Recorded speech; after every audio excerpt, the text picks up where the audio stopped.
They saw a black woman in a muscle car and assumed she was a criminal. They saw a glint of metal at her waist and assumed she was a threat. Officer Brock Holloway thought he was cleaning up the streets of Vidian Creek that rainy Tuesday night. He thought he had all the power.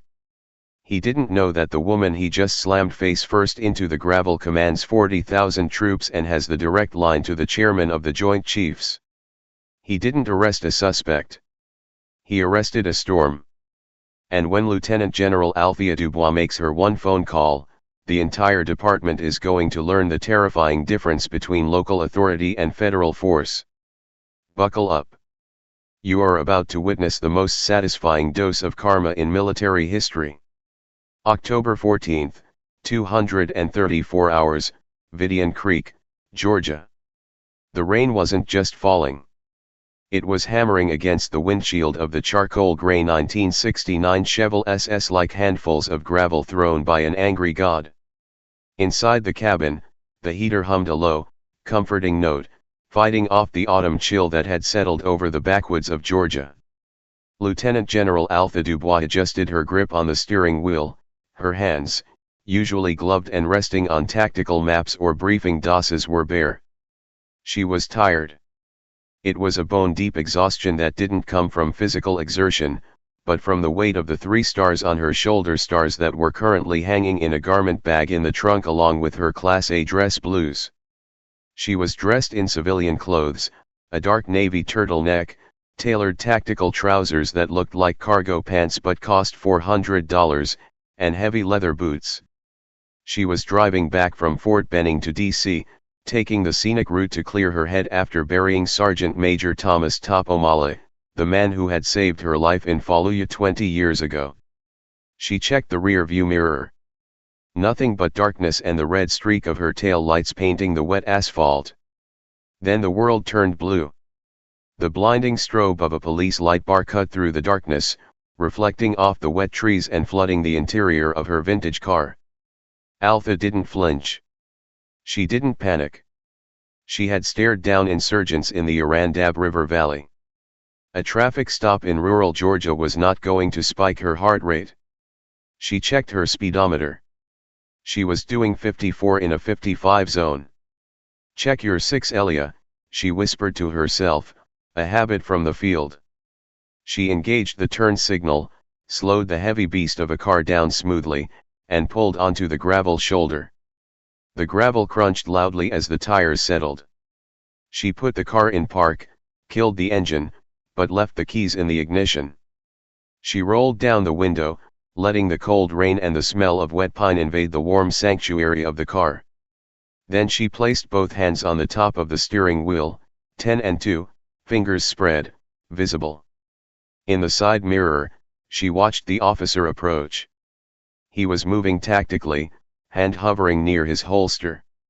He was young, white, buzz-cut, wearing a uniform that was a little too tight, likely to accentuate time spent in the gym. He held a heavy Magite flashlight, the beam cutting through the rain and blinding her as he aimed it directly at the side mirror. Officer Brock Holloway. That was the nameplate she would see later. For now, he was just a silhouette of aggressive posture. He didn't come to the window immediately. He stopped at the SE pillar, tapping the trunk hard. Thump, thump. An intimidation tactic, checking if the trunk was latched, but mostly letting the driver know he was there. Althea remained statue still. Holloway stepped up to the window. He didn't say hello. He didn't ask if she knew why he pulled her over. License and registration, he barked. His voice was high-tight. Adrenaline voice. Althea didn't move her hands. She turned her head slowly to the left, squinting against the beam of the flashlight he was shining directly into her eyes. Officer, her voice was calm, a contralto richness that had commanded briefing rooms full of NATO dignitaries. My license is in my back left pocket. My registration is in the glove box. I am going to move my right hand to the glove box first. Is that clear? Holloway seemed taken aback by her tone. It wasn't submissive. It wasn't fearful. It was professional. And he hated it? I said, "Give me the damn license," Holloway shouted, leaning closer. "Stop stalling." "I am not stalling," Althea said, her eyes narrowing slightly. "I am informing you of my movements to ensure your safety and mine. I am an active duty service member. I have a weapon in the vehicle." The air in the car changed instantly. "Gun!"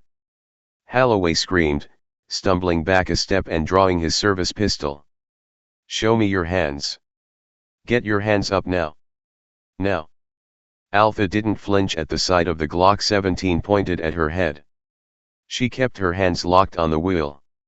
"My hands are on the wheel, officer. The weapon is a Sig Sauer M18. It is holstered on my right hip. I have a federal permit and military identification. I don't give a damn what you have." Holloway was shaking. The rain was dripping off the brim of his hat, but sweat was beading on his upper lip. "Get out of the car. Slowly use your left hand to open the door." Althea sighed. It was a sigh of profound disappointment. She knew this script. She had warned young soldiers about this script. She just never thought as a 3-star general she'd be cast in it. "I am complying," she said clearly. She reached out with her left hand, popped the latch, and pushed the heavy door open. "Step out, turn around, face the car." Althea stepped into the mud. Her boots sank an inch. She stood up to her full height. She was 5 feet 10 inches, imposing with a posture that looked like it was carved from granite. "Hands on the roof." She placed her hands on the cold, wet metal of the kvaal. "Spread your legs." She widened her stance. Holloway holstered his weapon, but kept his hand on the grip. He moved in close, aggressive. He kicked her right ankle to force her legs wider. It was unnecessary. It was violent. "Officer," Althea said, her face pressed near the wet metal. "You are making a mistake. I advise you to check my identification before you proceed." "Shut up." Holloway grabbed her right wrist and twisted it behind her back, driving it up high near her shoulder blades.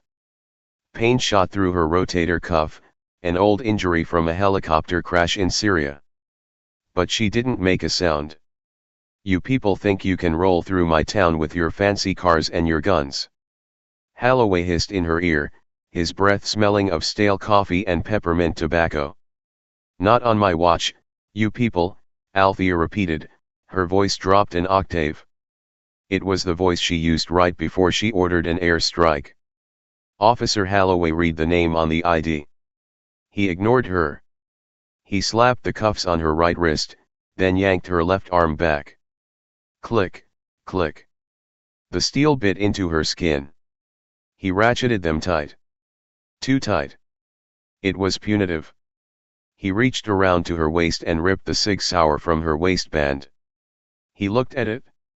It wasn't a cheap street piece. It was standard military issue, well-oiled, customized grip. Possession of a concealed weapon. Failure to comply. Resisting arrest. Holloway listed off the charges, seemingly making them up as he went. "It is a service weapon," Althea said, staring at the rain droplets dancing on the roof of her car. "And you are currently assaulting a superior officer of the United States Armed Forces." Holloway laughed. It was a cruel, jagged sound. "Superior officer, you?" "Yeah, and I'm the King of England." "You're going for a ride, sweetheart." He grabbed her by the back of her tactical trousers and the collar of her turtleneck, marching her roughly toward his cruiser. He shoved her against the hood of his car. "Dispatch, this is Unit 4 Alpha." Holloway spoke into his shoulder radio. "I got one female in custody. 1032 man with a gun. Suspect is belligerent, requesting a tow for the vehicle." "Belligerent?" Althea murmured. She turned her head, catching Holloway's eyes as he opened the back door of the cruiser. "Officer Holloway," she said, her voice cutting through the noise of the rain and the static of the radio. "I want you to remember this moment. I want you to remember exactly how this feels because this is the last time you will ever feel powerful. Holloway sneered and shoved her head down, pushing her into the cramped plastic-smelling back seat of the cage. He slammed the door. As the lock engaged, Althea shifted her shoulders, trying to alleviate the pressure on her wrists. She wasn't scared. She was calculating. She was already mentally drafting the operation order for his destruction. The ride to the precinct was short and silent, save for the wipers slapping time against the glass.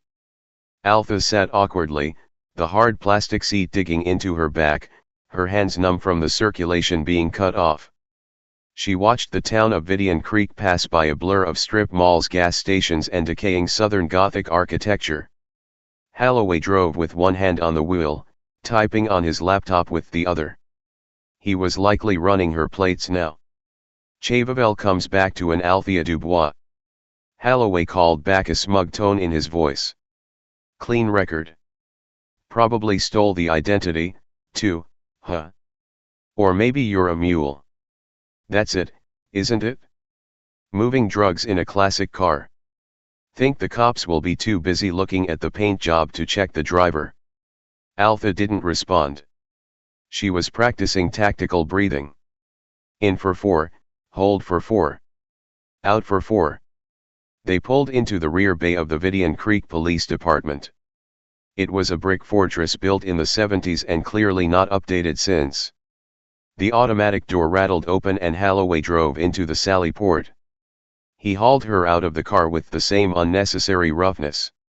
Inside the processing area, the lights were fluorescent and humming, casting a sickly yellow pallor over everything. At the intake desk sat Sergeant Mitch Bulldog Kowalski. He was a mountain of a man, mostly fat turned to hard-so-it with a mustache that looked like a push broom. He was eating a sandwich that smelled of bouillon and onions. "What you got, Brock?" Kowalski asked, not looking up from the TV screen mounted in the corner. "Possession resisting failure to comply," Holloway said, dropping a la Sig Sauer onto the counter with a loud clatter. "Pulled her over on Route 44. She had this tucked in her waistband, started giving me lip about being a superior officer." Kowalski chuckled, wiping mustard off his lip.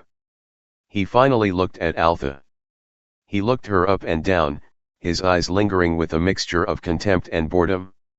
"Superior officer, huh? What branch?" "Salvation Army," Kowalski joked. "Unstates Army," Althea said. "Lieutenant General Althea Dubois, and I am requiring you to remove these restraints and allow me to contact the Judge Advocate General immediately." Kowalski paused. He chewed slowly. He looked at Holloway. "She's serious. She's crazy, Sarge. Look at her. No uniform, just some tactical pants and an attitude." Kowalski leaned over the counter. "Look here, honey. We don't care what fantasies you have. Tonight, you're just inmate 492. Brock, pat her down. Book her. Throw her in holding cell too. The drunk tank is full." "I am requesting a female officer for the search," Althea stated firmly. "Per regulations." "We ain't got a female on duty," Holloway said, grinning. "I guess you're stuck with me." Althea's eyes went cold. This was the line, the red line. "If you touch me inappropriately, Officer Holloway," Althea said, her voice dropping to a whisper that carried more weight than a scream, "I will break your fingers." "That is not a threat. It is a statement of capability." Holloway bristled. He reached for his baton. "Whoa. Whoa." Kowalski stood up. He wasn't stopping it because of ethics. He was stopping it because he didn't want the paperwork of a precinct fight. "Just empty her pockets, Brock. Don't get handsy. We got cameras." Holloway scowled, but complied.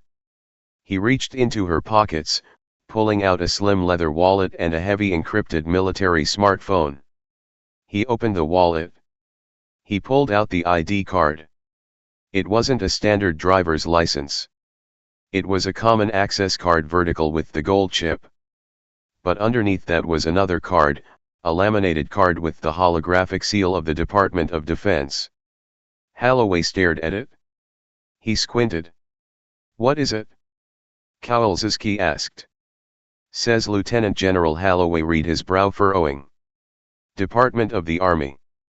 Pentagon access level top secret SI." The room went quiet. The hum of the lights seemed to get louder. Kowalski snatched the card from Holloway's hand. He looked at the photo. He looked at Alpha.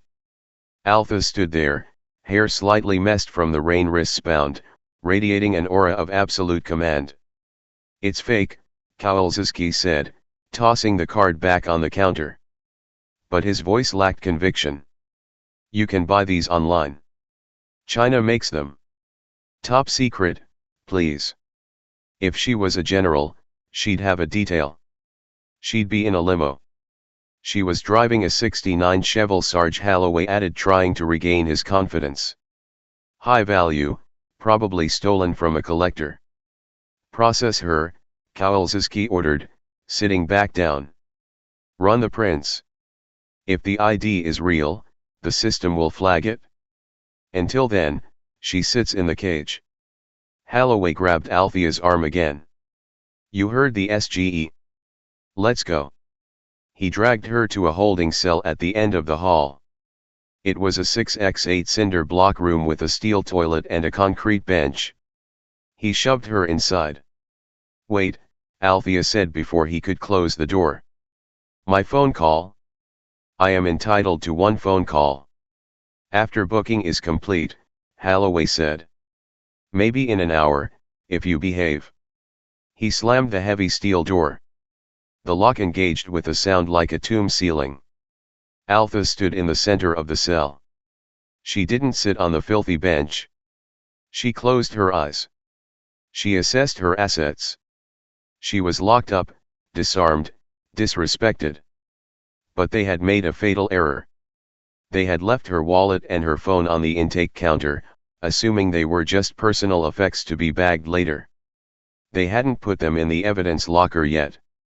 Through the small, thick glass window of the cell door, she could see the intake desk down the hallway. She saw Holloway walk away to the break room. She saw Kowalski pick up the phone to order food. No. He was laughing, probably calling his wife. Alpha waited. 10 minutes passed. A young woman, a police clearer, walked into the intake area. She looked tired. She was carrying a stack of files. She noticed the items on the counter, the wallet, the keys to the kval and the phone. She picked up the ID card. Alpha watched through the glass as the clerk's eyes went wide. The clearer looked at the ID, then looked at the empty spot where Alpha should have been standing, then looked towards the cells. The clearer whispered something to Kowalski. Kowalski waved her off, gesturing to the computer. The clearer typed something. Althea knew what she was typing. She was running the .ID number. A moment later, the clearer stood up so fast her chair tipped over. She grabbed the phone, Althea's encrypted phone, and ran toward the cell block. "Hey, Becky, what are you doing?" Kowalski shouted. Becky ignored him. She ran to cell 2. She looked through the glass, seeing the woman who matched the photo of the high-ranking officer on her screen. Becky's face was pale. She fumbled with the keys on her belt, but she didn't have the master key. "Ma'am!" Becky shouted through the glass. "Ma'am, are you really her? Open this door, Corporal." Althea said, her voice muffled but commanding. I can't. I don't have the key." "Holloway has it," Becky stammered. "But I saw the file, the computer. It flashed red. It said .alert." "Ma'am, who are you?" "I am the woman who is about to end this department," Althea said calmly. "Pass me my phone through the food slot." "Now," Becky hesitated. She looked back at Kowalski, who was heaving himself out of his chair, angry. Now give me the phone and I will ensure you are kept out of the blast radius, Althea said. Becky made a choice. She trusted the terror she felt looking at the computer screen more than she trusted the fat sergeant. She slid the sleek black phone through the narrow metal slot. Althea caught it. Hey, Becky, get away from there. Kowalski roared, waddling down the hall. Althea didn't look at them. She thumbed the fingerprint sensor. The phone unlocked. She didn't go to her contacts. She went to a secure app, an encrypted VoIP line used for high-level command communications. She pressed the speed dial labeled Archangel. Kowalski reached the door. He grabbed Becky by the shoulder and shoved her aside. Give me that phone, he shouted, banging on the glass. Althea turned her back to the door. She put the phone to her ear. It rang once. This is General Reynolds, chairman of the Joint Chiefs. A gruff, growly voice answered. Althea, it's midnight. Is we at war? Althea took a breath. Not yet, Arthur, she said, her voice sharp as a razor. But I'm currently being held in a cage in Vidian Creek, Georgia. I've been assaulted, disarmed, and illegally detained by local law enforcement. I need you to wake up the JAG.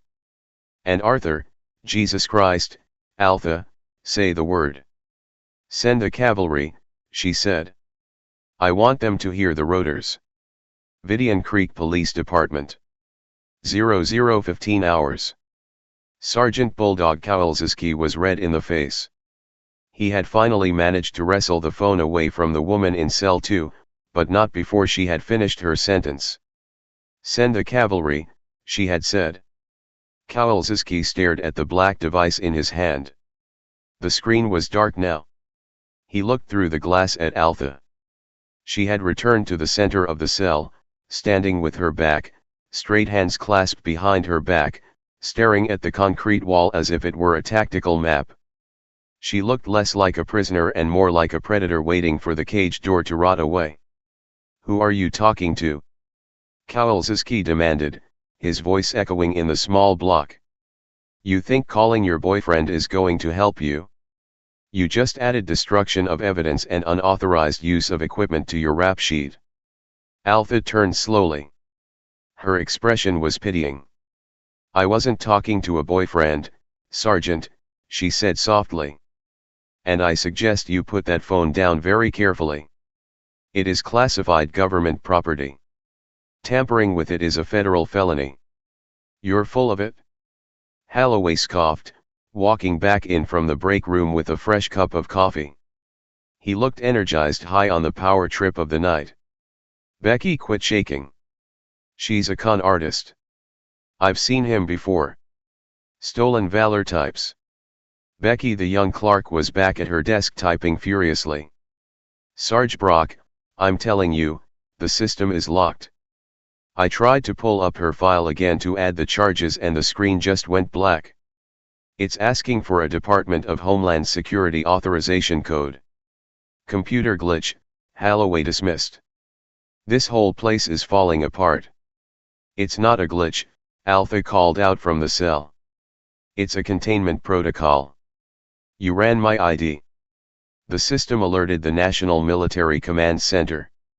Right now, a digital perimeter is being established around your servers to prevent you from falsifying any records. Kowalski walked back to the intake desk, tossing the phone into a plastic bin. You watch too many movies, lady. You're sitting in a jail cell in Georgia, not the Pentagon. Suddenly, the phone on the main desk rang. It wasn't the emergency line. It was the chief's private line, the red phone that hardly ever rang. Kowalski and Holloway froze. Becky stared at it. Answer it, Becky. Kowalski grunted. Becky picked it up with a trembling hand. Vidian Creek Police. She listened for a second, her eyes widening until they looked like saucers. She held the phone out to Kowalski. It's for you. It's the governor. Kowalski laughed nervously. Yeah, right. Who is this? One of her buddies. He snatched the receiver. Sergeant Kowalski. Sergeant. The voice on the other end was not the governor. It was deeper, sharper, and radiated an icy authority. This is Colonel James Sterling, commander of the 75th Ranger Regiment out of Fort Benning. Do you have a Lieutenant General Althea Dubois in your custody? Kowalski's stomach dropped. The ham sandwich he ate earlier threatened to make a reappearance. We have a female suspect. Yes. Claims to be military. Claims. Colonel Sterling's voice was dangerously low. Sergeant, you have exactly 3 minutes to ensure the general is unharmed, unbound, and seated in a comfortable chair. You have made a catastrophic error in judgment. Now look here. Kowalski tried to bluster his ego, fighting his fear. She was speeding, resisting arrest, carrying a concealed weapon without a permit. She doesn't need a permit from you, Sergeant. Sterling snapped. She is a 3-star general. She answers to the president. And as for the weapon, that is government property. If you have misplaced it, God help you. We're following procedure. Procedure is over. Sterling cut him off. Listen to me closely. I am currently 30 miles out. I am bringing a quick reaction force. If I arrive and find that General Dubois has been mistreated in any way, I will have your badge, your pension, and your freedom. Do not hang up. Do not leave the building. Stay put. The line went dead. Kowalski stood there, the dial tone humming in his ear. The blood had drained from his face, leaving his ruddy complexion a sickly gray. Sarge? Holloway asked, stepping closer. What's going on? Who was it? Kowalski looked at Holloway, then at the holding cell. The fear in his eyes turned to panic. Get her out. Kowalski whispered. What? Get her out. Kowalski screamed, spit fing. Unlock the damn door, Holloway. Now, why? What did it wasn't a con? Kowalski wheezed, clutching his chest. It's real. She's real. Open the door. Holloway, confused and resentful, grabbed the keys. He walked to the cell. Lucky break, lady. Looks like your daddy pulled some strings. He unlocked the door and swung it open. Get out, Holloway muttered. Alpha didn't move. She stood perfectly still. I said get out. You're free to go to the lobby. No, Althea said. Holloway blinked. What? I said no. Althea repeated. She walked over to the concrete bench and sat down, crossing her legs. You arrested me. You processed me. You put me in this cage. I am not leaving until my transport arrives. I am now evidence in a federal investigation against this department. You're crazy, Holloway shouted. We're letting you go. You don't get to let me go, Officer Holloway, Althea said, her eyes locking onto his. You started this. I'm going to finish it. Now close the door. I believe you have some paperwork to shred before the colonel gets here. Holloway stood there, baffled, the key in his hand. Then they heard it. It started as a low thrumming, a vibration that rattled the loose ceiling tiles of the old station. Then it grew, a thump, thump that was felt in the chest more than heard. The water in the cooler by the desk began to ripple. Becky ran to the front window. Oh my God, she screamed. Oh my God, look. Holloway ran to the window.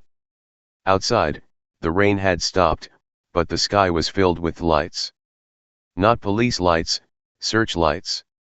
3 A-60 Black Hawk helicopters were descending on the small parking lot of the police station, their rotors kicking up a hurricane of wet gravel and debris.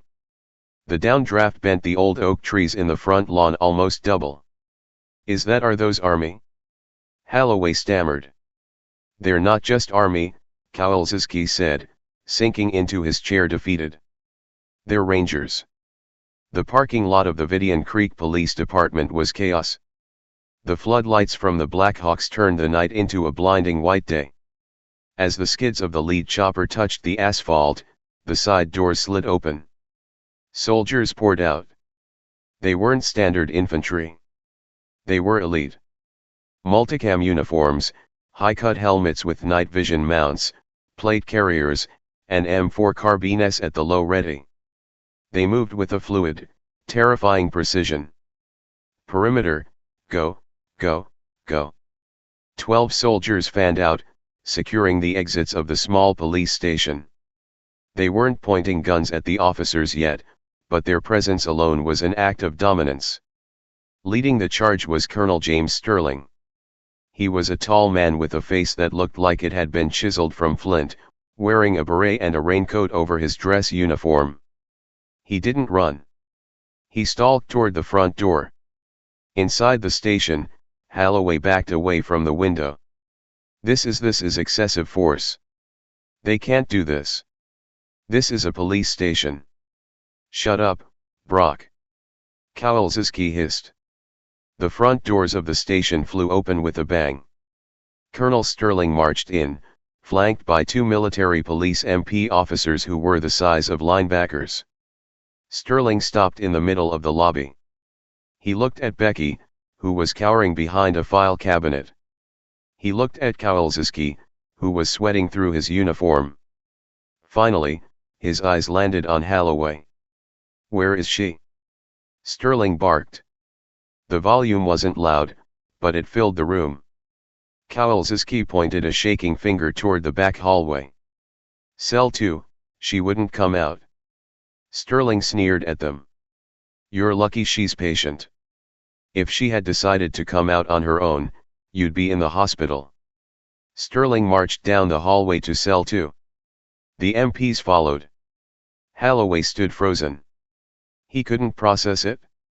"She's just a woman," he muttered to himself. "She was just driving a car." Sterling reached the cell. He saw Althea sitting on the bench. He immediately snapped to attention and rendered a sharp, crisp salute. "General Dubois, my apologies for the delay, ma'am. The weather slowed us down." Althea stood up. She returned the salute, though her wrists were raw and red. "At ease, Colonel." "Good timing. Ma'am, did they mistreat you?" Sterling asked, his eyes scanning her for injuries. He saw the red marks on her wrists, his jaw tightened, rough handling during arrest, excessive force with the restraints, attempted intimidation, and she paused, looking past Sterling at Holloway, who had crept into the hallway. Insubordination and disrespect of a superior officer. Sterling turned. He looked at Holloway. It was the look a lion gives a gazelle that has wandered into the den. "Open this door," Sterling ordered Holloway. Holloway walked forward, his keys jingling in his trembling hand. He struggled hard to find the keyhole. Finally, the lock clicked. Althea stepped out. She stretched her arms. "Colonel, have the MPs secure the evidence." Althea said, her voice all business, "My vehicle, my sidearm, and the station surveillance footage from the last 2 hours. I want the body cam footage from Officer Holloway as well." "Yes, ma'am," Sterling said. He nodded to the MPs. One MP moved toward the intake desk to secure the computer. The other walked up to Holloway. "Officer, hand over your body camera and your sidearm," the MP said. "You can't do that," Holloway shouted, finding a shred of his old arrogance. "I'm a sworn police officer. You have no jurisdiction here. This is a state matter." Althea walked up to Holloway. She was close enough to smell the fear on him. "You are correct about jurisdiction regarding traffic stops, officer," Althea said calmly. "But you arrested a high-ranking military official carrying classified intelligence on a federal mission. You detained me without cause. You confiscated a military weapon. That makes this a matter of national security." She leaned in. And under the Patriot Act and the Uniform Code of Military Justice, when you interfere with a federal operation, you don't get a lawyer, Brock. You get a tribunal. Holloway's face went white. Now, Alpha said, turning to the colonel. I want my gun back. Kowalski actually ran to the counter and grabbed the Sig Sauer. He brought it over, holding it with two hands, like an offering. Here. Here it is, ma'am. General, it was a misunderstanding. The boy, he's new. He's aggressive. We didn't know. Alpha took the weapon. She checked the chamber. She holstered it. Ignorance is not a defense, Sergeant. She said, you watched him do it? You are the supervisor. You are just as culpable. General Sterling said the JAG Judge Advocate General Officer is en route. He will be filing formal charges against the department and these officers personally. Kidnapping, assault, false imprisonment. Althea nodded. She looked around the dingy police station. I want to go to my car, she said. It's being towed back to the base for inspection, ma'am. Sterling said. We have a transport ready for you. No, Althea said, I want to drive my car. Have your mechanic check it in the lot. If it starts, I drive it. She walked past Holloway, bumping his shoulder with hers. He stumbled back. She walked out into the cool night air. The rain had stopped. The air smelled of ozone and jet fuel. Dozens of rangers were standing guard. As she stepped out, they all snapped to attention. Alpha walked to Hercule. An army mechanic was already under the hood. He popped out. Distributor cap was a little wet, ma'am. Dried it out. She's good to go. Thank you, Corporal. Alpha got in the driver's seat. It felt like reclaiming her throne. She started the engine. The V8 roared to life, a deep guttural growl that drowned out the hum of the police station lights. She rolled down the window. Colonel Sterling was standing by the door. Holloway and Kowalski had been herded outside by the MPs. They looked small, pathetic, standing in the glare of the helicopter spotlights. Colonel, Althea called out. Ma'am, I want that officer, she pointed at Holloway processed. I want a drug test. I want a psych eval. And I want his badge on my desk in the Pentagon by Monday morning. Consider it done, General. Alpha shifted the car into gear. She looked at Holloway one last time. He was crying. Actual tears were streaming down his face as the MP read him his rights. Karma. Althea whispered. She slammed her foot on the gas. The rear tires spun, kicking up gravel, and the Chevelle shot out of the parking lot, flanked by the Blackhawks, lifting off into the night sky. She left the Vidian Creek Police Department in chaos, dismantled by a single phone call. But the story wasn't over. Holloway wasn't going to go down quietly. He had an uncle. An uncle with political pull. And the real fight, the legal fight, was just beginning. The Holloway residence. October 15, 09. 0 hours. Brock. Holloway sat at his kitchen table staring at a glass of whiskey he had poured for breakfast. He was on administrative leave. The MPs had released him to the local custody. Pending the federal investigation, a professional courtesy that felt more like a leash. His phone buzzed. It was his uncle, Mayor Big Jim Holloway, the man who had gotten him the badge, the man who really ran Vidian Creek. Get down to my office, Brock, now. Jim's voice was a growl. 20 minutes later, Brock was sitting in the mayor's office. It was a room filled with taxidermy deer heads and the smell of expensive cigars. Jim Holloway was pacing, his face purple with rage. You arrested a general, Jim said, stopping to point a thick finger at his nephew. Not just a general, a black female 3-star general with the Ranger Regiment on speed dial. Do you have any idea what you've done? She was speeding Uncle Jim. She had a gun. Brock whined, still trying to play the victim. She was arrogant. I didn't know who she was. That's the problem, you idiot. You never know. Jim slammed his hand on the desk. And now the feds are sniffing around. They want your badge. They want an audit of the department's funding. Do you know what they'll find if they audit the books, Brock? They'll find where the drug bust money really goes. Brock went pale. So, what do we do? Jim sat down, his eyes narrowing. He was a survivor. He had kept this town under his thumb for 30 years. He wasn't going to let a woman from DC tear it down. We attack, Jim said coldly. This is still my town. The press here listens to me. We spin the story before the army does. How? I know a guy at the Vidian Gazette, Cliff Barnes. We leaked the arrest report, the one you wrote before the feds locked the system. We say she was erratic. We say she smelled of alcohol. We say she threatened you with the weapon. But she wasn't drunk, Brock said. It doesn't matter. Jim shouted. Once the headline is out, General arrested for DUI and assault, the damage is done. The army hates bad pain. They might just cut her loose to save face. If she's disgraced, your arrest looks like good police work. Jim picked up the phone. Cliff, it's Jim. I got a scoop for you.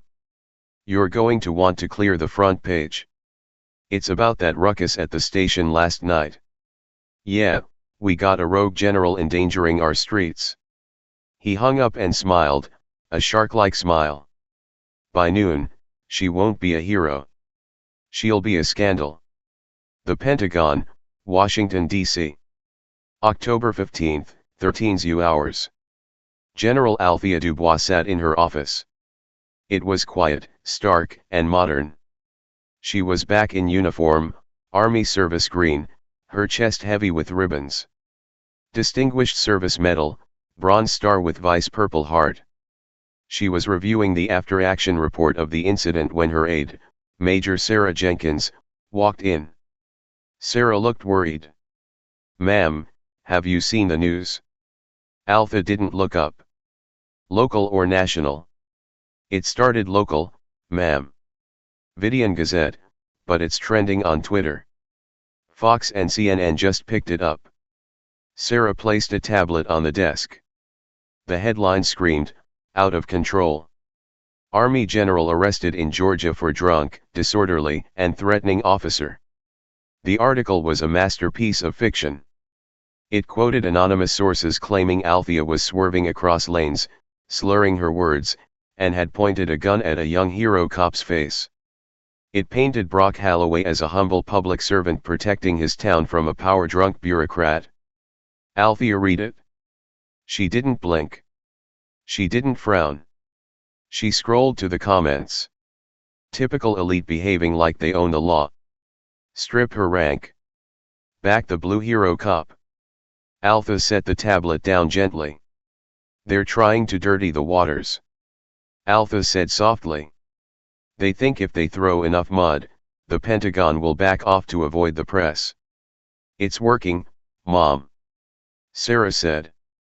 Public Affairs is already getting calls asking for your resignation. Althea stood up and walked to the window, looking out over the Towick. They made a mistake, Sarah. Mom, they lied about the alcohol. Althea turned a dangerous glint in her eye. Get the judge, advocate, general, legal team. Get Captain Robert Finch, and get the Department of Justice liaison. We aren't just going to sue them. We are going to obliterate them on live television. What's the plan, General?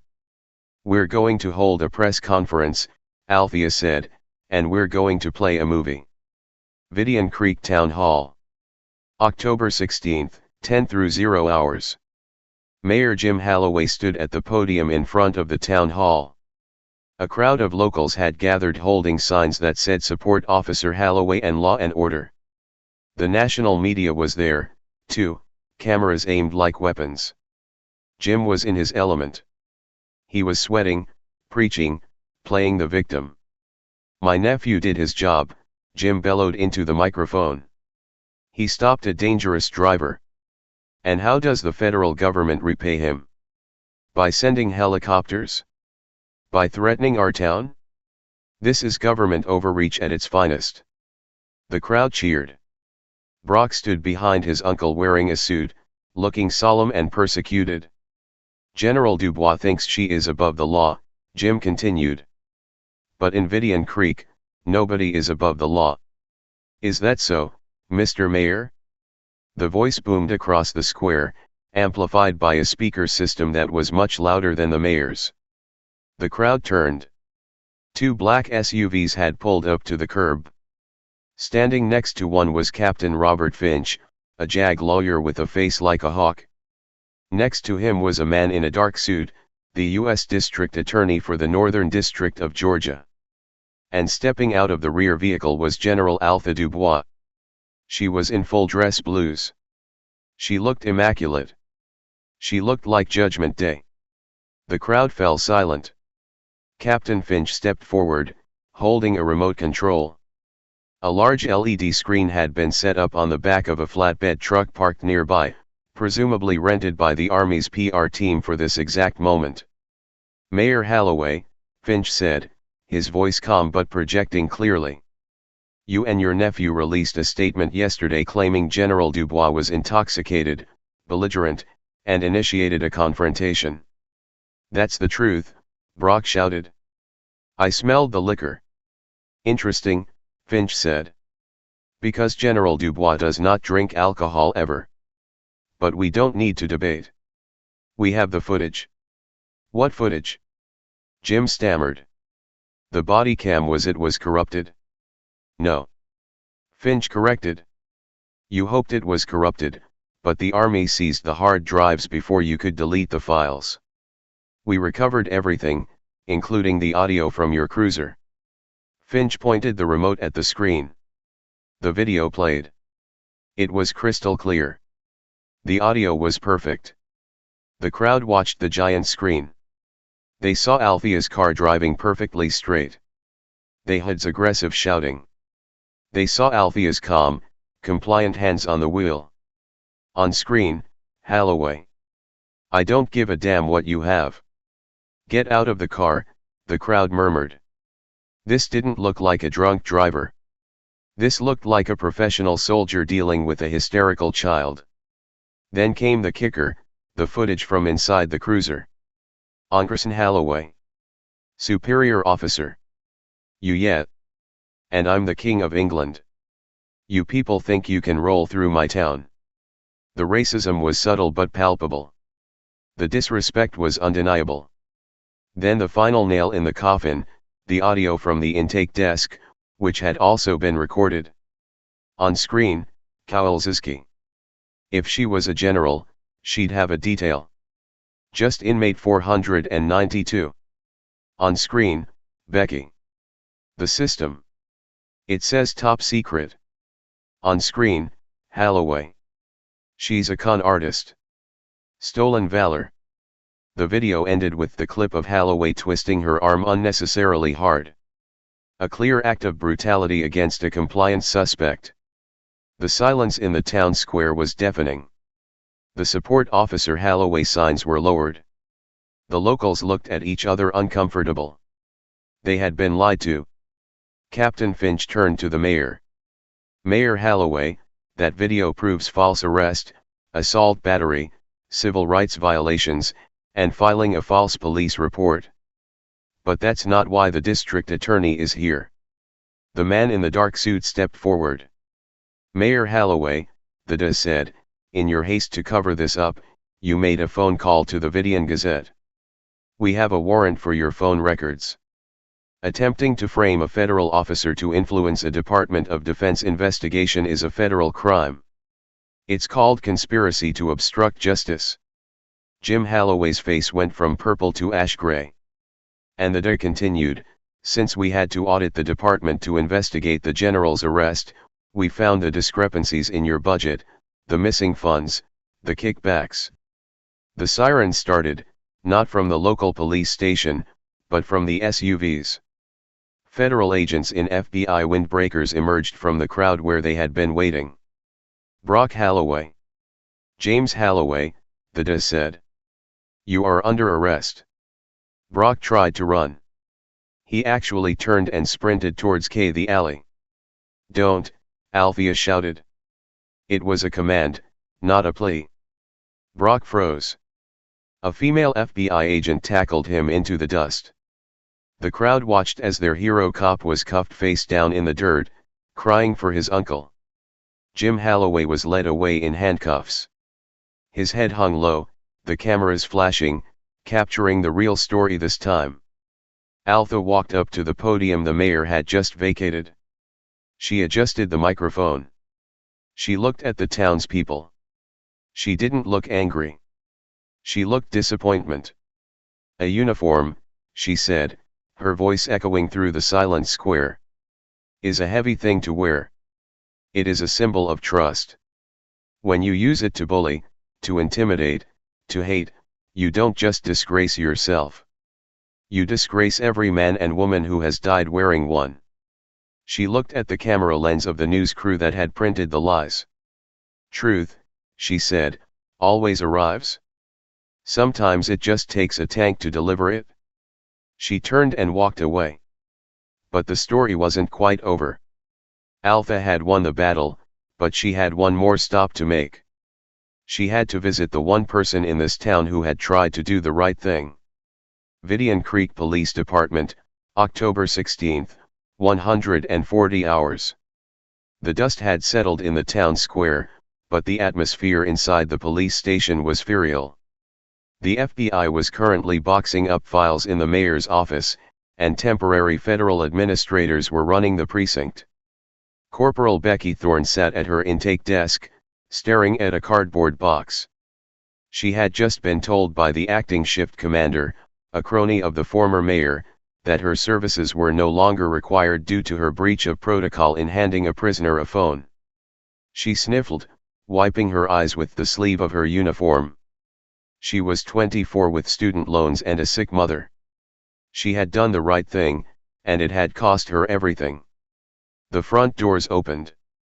The chatter in the room died instantly. Lieutenant General Althea Dubois walked in. She was still in her dress blues, the ribbons on her chest catching the fluorescent light. She wasn't accompanied by rangers this time. She was alone. She walked straight to the intake desk. Corporal Thorne, Althea said. Becky jumped, knocking over her box of pens. General, I'm so sorry. I was just leaving. They fired me. I know, Althea said. I heard. Althea reached into her jacket pocket and pulled out a thick cream-colored envelope with the Department of Defense seal embossed on the corner. She placed it on the counter. What is this? Becky asked, her hands trembling. That, Althea said, is a job offer. The Pentagon is always looking for administrative specialists with clearance. But more importantly, we are looking for people who know the difference between following orders and doing what is right. Becky stared at the envelope. She looked up at Althea, tears welling in her eyes again.